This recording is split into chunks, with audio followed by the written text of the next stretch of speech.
Mesdames, Messieurs, bonjour. Très heureux de vous retrouver ici en direct du Salon de l'Agriculture à Paris.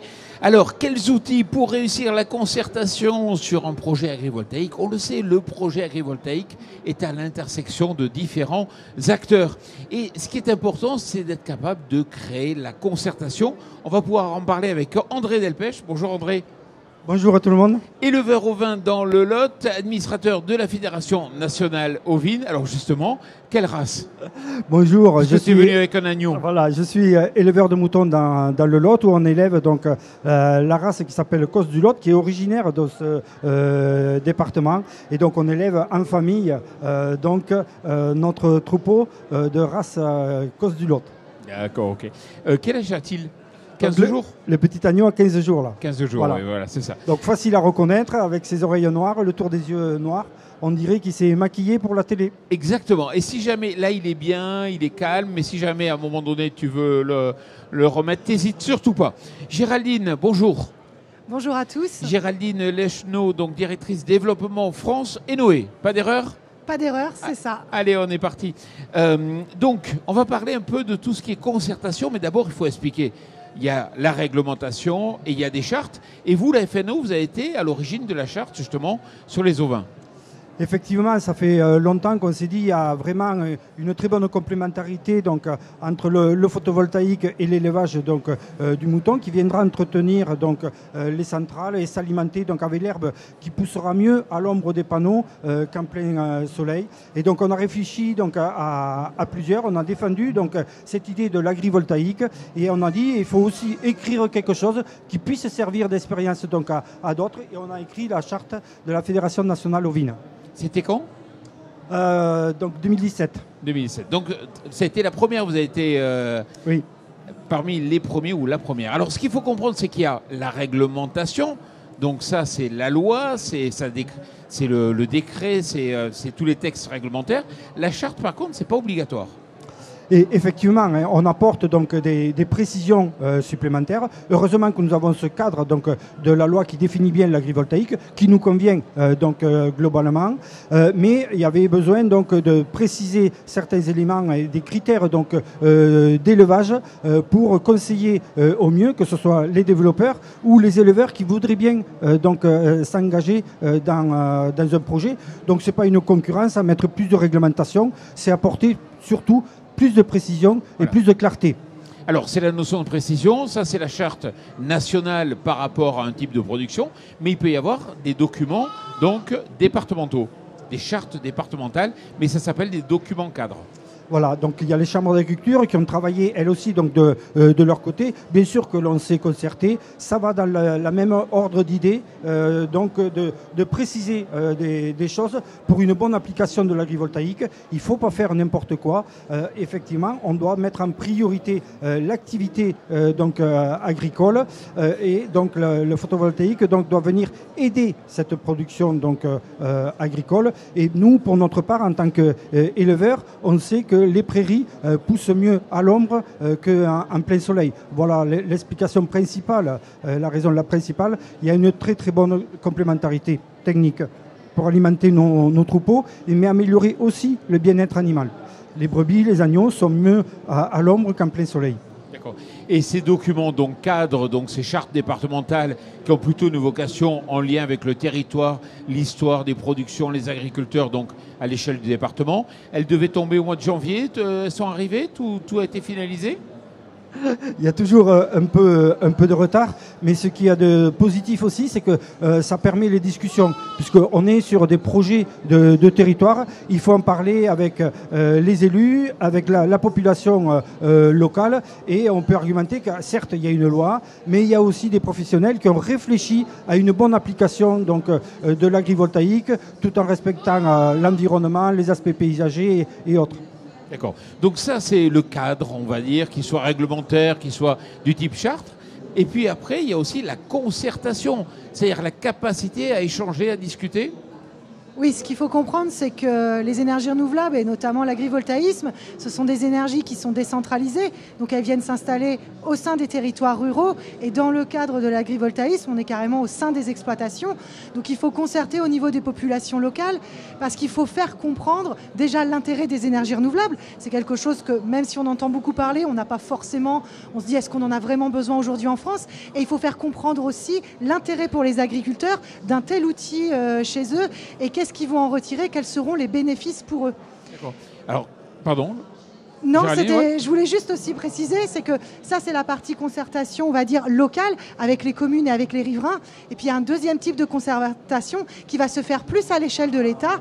Et ça va être la concertation avec les services instructeurs, comme la DDT, mais également les chambres d'agriculture. D'accord, donc deux grands types de concertation. Qui prend en charge la concertation chez Noé, par exemple? Alors chez Noé, ce sont les équipes qui développent les projets sur le terrain. Donc on est régionalisé, donc on a des équipes régionales avec des chefs de projet qui sont surtout départementalisés. Donc ils connaissent très bien les locaux, ils connaissent les mairies, ils connaissent aussi les doctrines départementales, ils connaissent les CDP, les chambres d'agriculture et donc les CDPNAF. Donc c'est eux qui vont organiser la concertation. Et accoudé à ça, on a un service communication qui va nous aider en fait à faire la concertation de terrain qui, elle, va se faire à l'échelle des communes et avec les riverains. D'accord. Ça veut dire qu'effectivement, concerter, ça recueillir des informations, peut-être des fois des évolutions nécessaires aussi sur les projets. Alors, ça va dépendre. Donc la concertation sur le territoire avec les riverains, on va plutôt venir recueillir les avis, les craintes, on va venir expliquer et on va co-construire le projet avec eux, c'est-à-dire que tout le long du projet, on va leur expliquer où on en est, leur parler des résultats des études, leur montrer l'implantation et aussi discuter avec l'agriculteur sous forme de permanence d'information publique ou de réunions publiques, de distribution de bulletins d'information.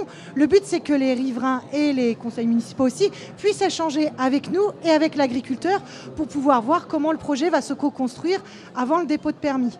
Et puis après, il y a la deuxième phase où là, on va rencontrer effectivement les services de l'État pour savoir quelles vont être leurs demandes, quelles vont être leurs obligations, qu'est-ce qu'eux attendent, quelles vont être, par exemple, l'ABF s'il a des recommandations particulières, si les DREAL ont des recommandations particulières par rapport à l'environnement.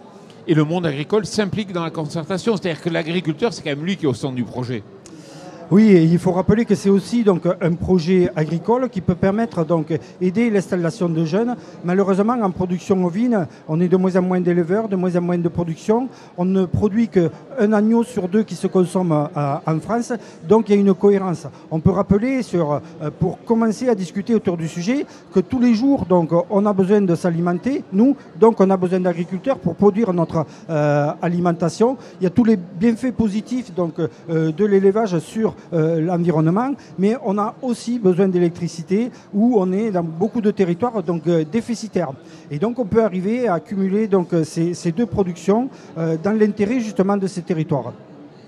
Alors, oui, pardon. Oui, et c'est tout l'intérêt aussi de travailler avec les chambres d'agriculture parce qu'ils vont nous permettre de connaître l'économie locale et de nous aider en fait dans le travail de définition du projet avec l'agriculteur.